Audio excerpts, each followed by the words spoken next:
People of God, if you're ready like we're ready right now, let us enjoy our faith rising again because of amazing testimonies of what Jesus did for people like you and I. And when we are done, people of God, we'll eat of the flesh of Jesus and drink of his blood. It's a covenant. It's a covenant. People of God, don't joke with the communion. Take a look at what Jesus did. Secondary infertility. I announce, let it be broken. After the birth of my two girls 9 years ago, I was looking for a male child. To a point, I told God I don't want it anymore. Until sometime last year, when Pastor Terry said, women of 40s, women of 50s, take your babies. Why am I hearing that women in their 50s are carrying their babies? Why am I? It's a Kairos moment. It's a Kairos moment. We spread it to women in their 40s. Carry your babies. There is nothing hard for the Lord to do. Carry your evidence. Carry your evidence. And I said amen. A few months later, I was pregnant. But I was scared whether the same thing that happened before repeat itself. But I must say, I had the smoothest 9 months pregnancy journey. I want to say I have my evidence, see my evidence. Thank you, Jesus. It's a journey of 10 years. 10 good years. I had my first child 10 years ago. And since then, it was as one story to another. From the husband's side, one story to another. From my side, one story to another. Failed IVF.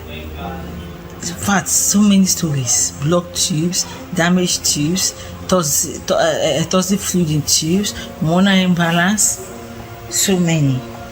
No eggs. In fact, there was no day I walked into the hospital, I don't get a report. I must come back with a report.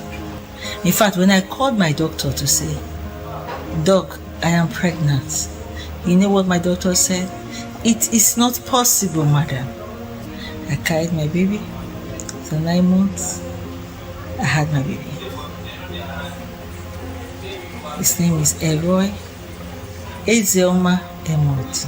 I got married to my husband in June 2016 and God blessed us with a baby girl. And ever since then, we have been believing God for another child. We went to so many hospitals for different types of tests and nothing was working out. In 2023, during NSPPD prayer in August, Pastor Jerry prophesied. He said number 3 is for women who are looking for fruit of the womb. It will happen in August. It will happen in August. It will happen in August. Carry your babies. On 28th of August 2023, I did pregnancy test and it came out positive. What God cannot do does not exist. My birthday was on the 3rd of April and God gave me my birthday gift on the 2nd of April, a baby boy. His name is Kamsi Yochukwu JC. What God cannot do does not exist. Pastor Jerry, we thank you. May God bless you and may the oil on your head never run dry. What God cannot do does not exist.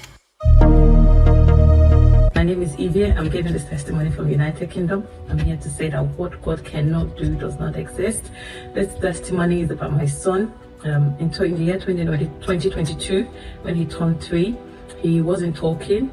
It became a big concern for me and my family. Just early 2022, we decided to take him to the speech and language therapy, and they noticed a few issues in his communication skills, going up to his age. They had a few concerns about his listening. When they call his name, he wouldn't answer immediately. So that became an issue, and they advised us to go and do an assessment with a pediatrician.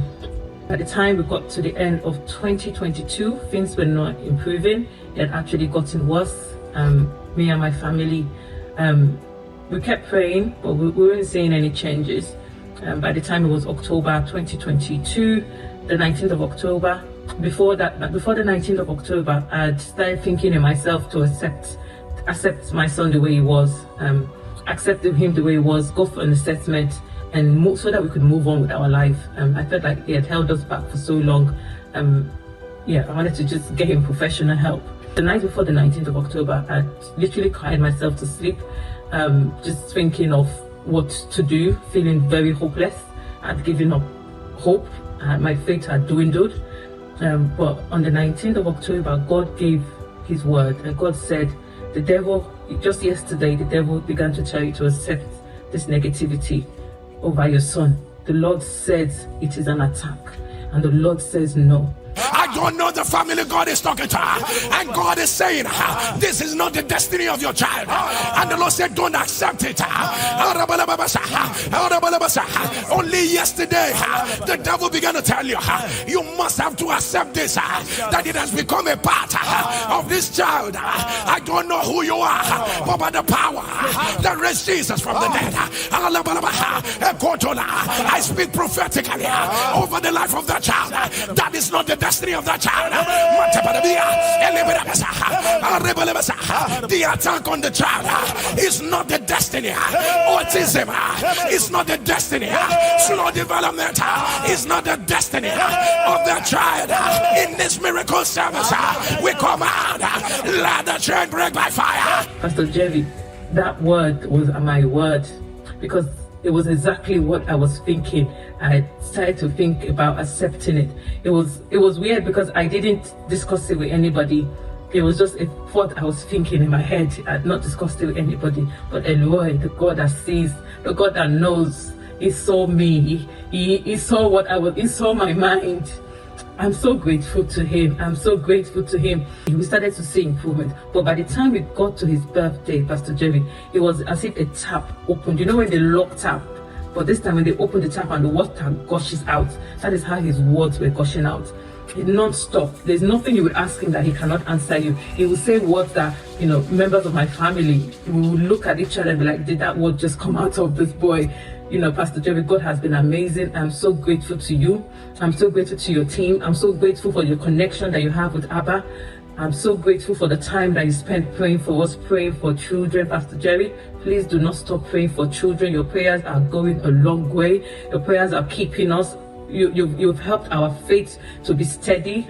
Pastor Jerry, God bless you. God bless your team. I can tell you now that it's been almost 2 years since then. Pastor Jerry, my son is free. What we saw before, we do no longer see it again. We can send him on errands. He can talk. He can communicate. He can make friends. Even issues he was having at school, Pastor Jerry, they are no more there. They will set targets for him. He will beat. In fact, he will overdo the target safe. Pastor Jerry, I'm so grateful. I would like to thank Abba. I would like to thank Elroy, the God that saw me in that moment, in my vulnerability, in my pain. Pastor Jerry, thank you. May the ocean, may the refinery on your head never run dry. We're so blessed to have you. God has been awesome to me and my family. I can't thank him enough. But I just want to share this particular testimony. It concerns my sister-in-law. So on the 29th day of March, she had a goiter surgery. Then on the 10th day of May, around 5 o'clock, my husband's phone was beeping, and the younger sister now said, crisis, that my sister-in-law had been rushed to the hospital, that she was losing her breath, and her oxygen level, when they went to the first hospital, had dropped to 75. At the time, they were even trying to do the preliminaries, like deposit money, this, that. She has lost consciousness because her oxygen level had dropped to 20. So instead of like money, they were now summoning all the consultants. They said within 5 minutes that 7 consultants had appeared. They went to the theater, opened up, a lot of complication. They didn't know what to do. So they were just trying to save life. At the end of the day, she was in ICU. So about the 3rd day, we went to see her.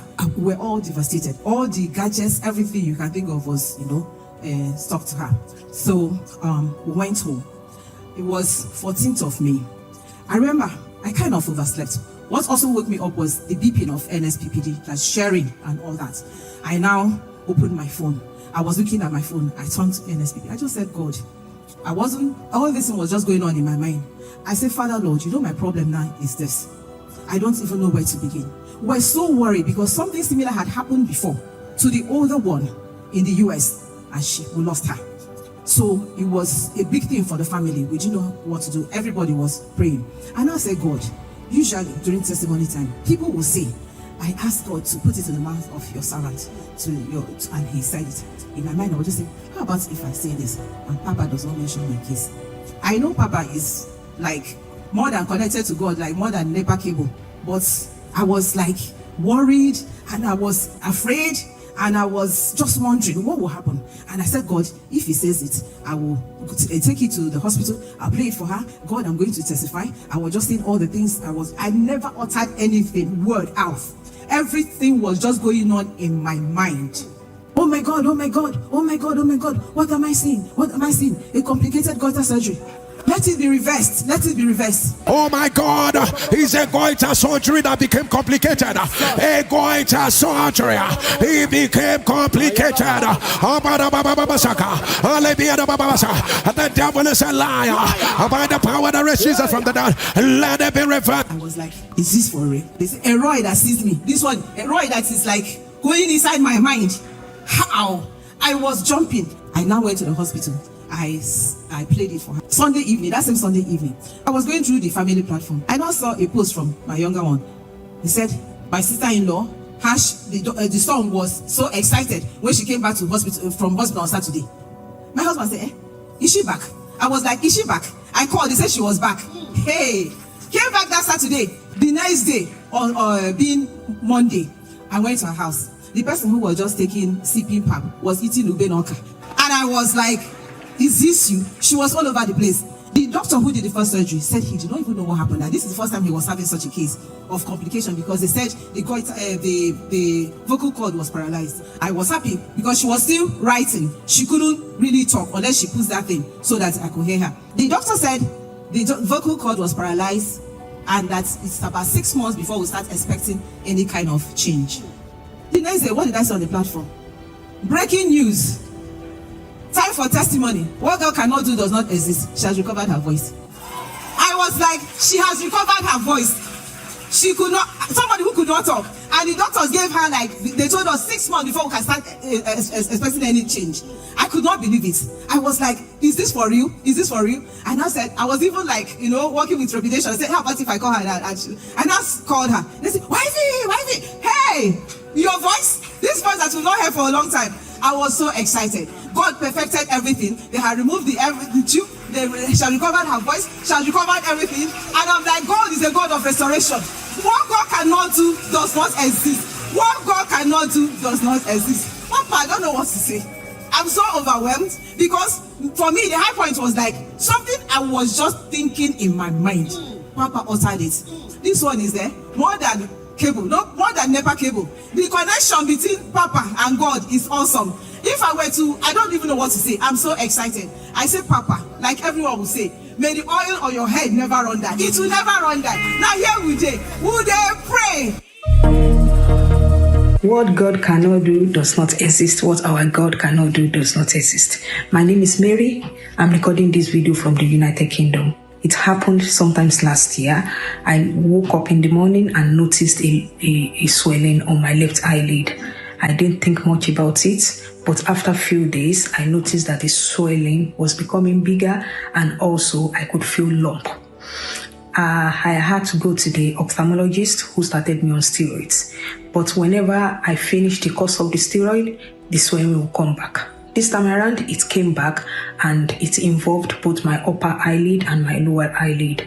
The ophthalmologist then referred me to the oculoplastic surgeon who, when I got there with my presentation and my symptoms, according to him, he was 100% sure I had lymphoma.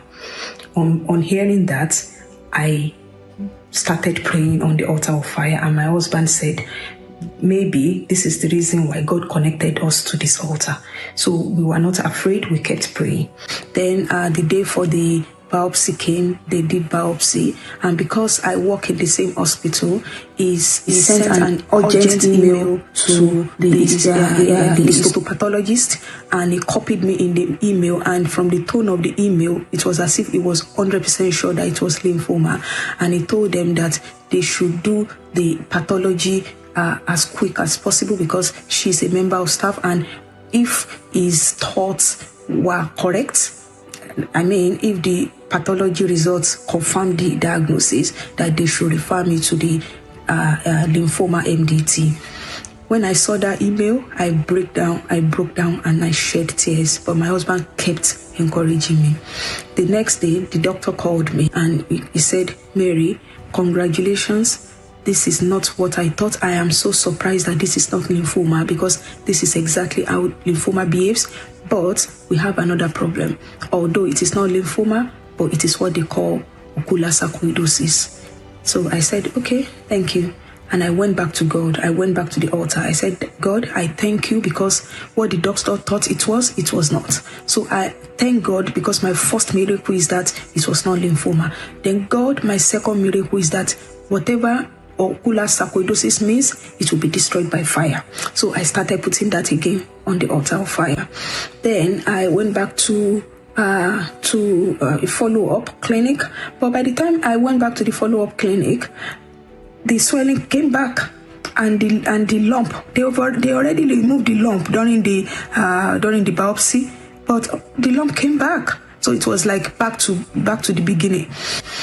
So I stopped the steroid. When I stopped the steroid, if you see my eyelid, my eye was totally swollen, and I couldn't even see with that eye. But I did not budge. I did not start using the steroid anymore.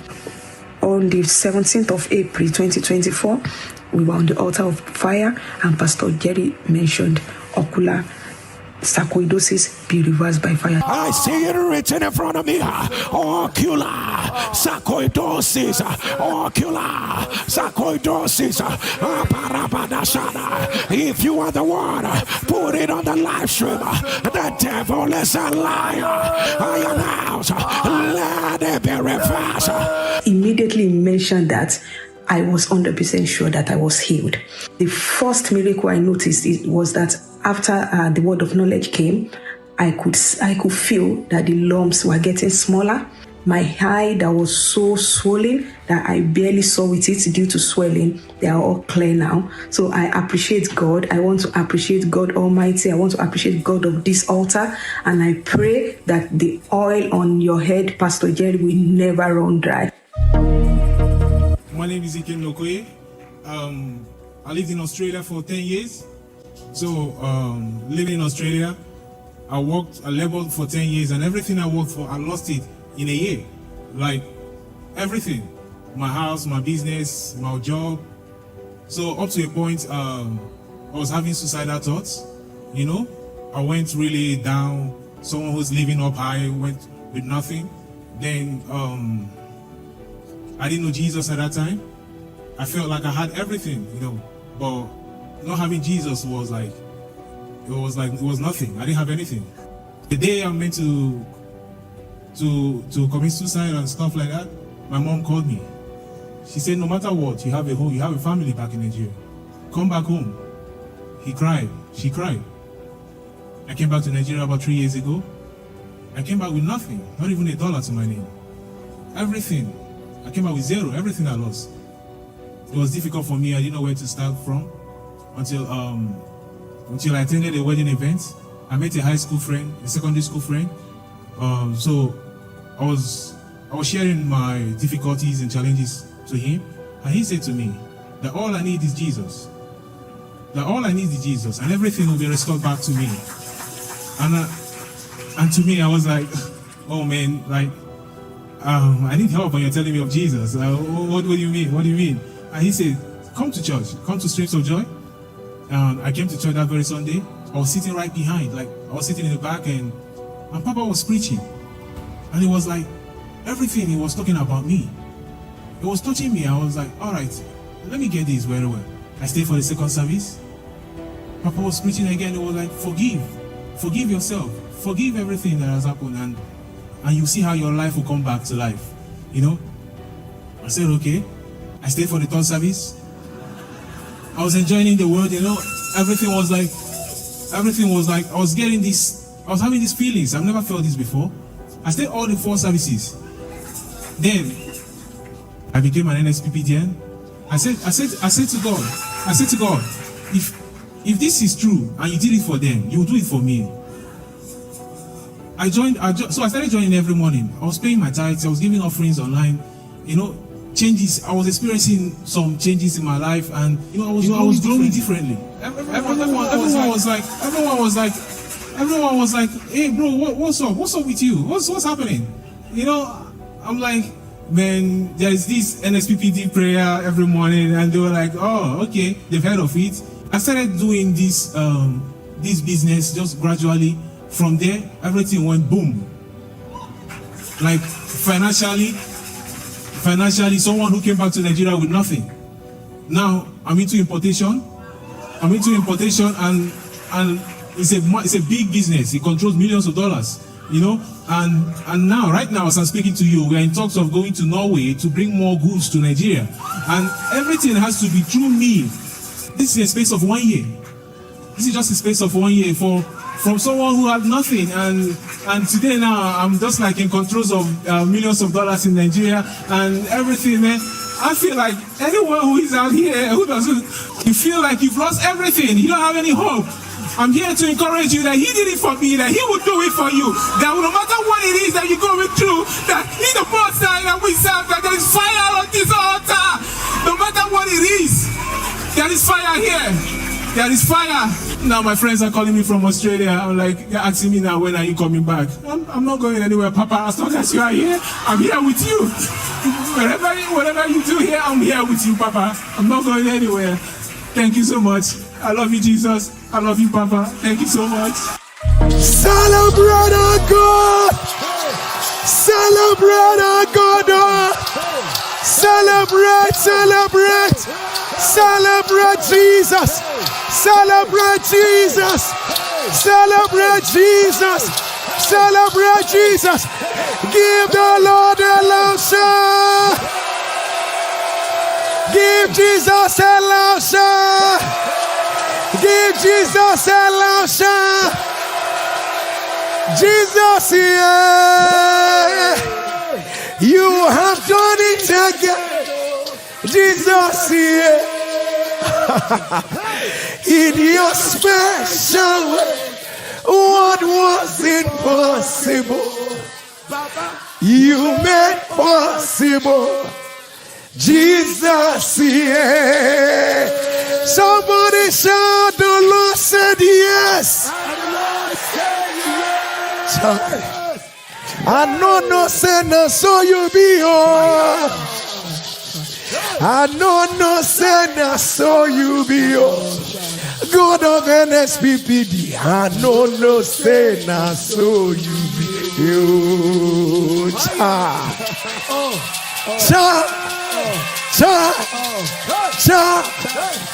He's turned my morning into dancing again.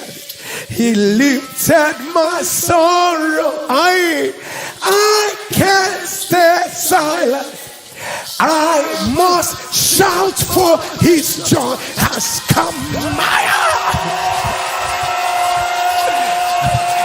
Give the Lord a loud shout.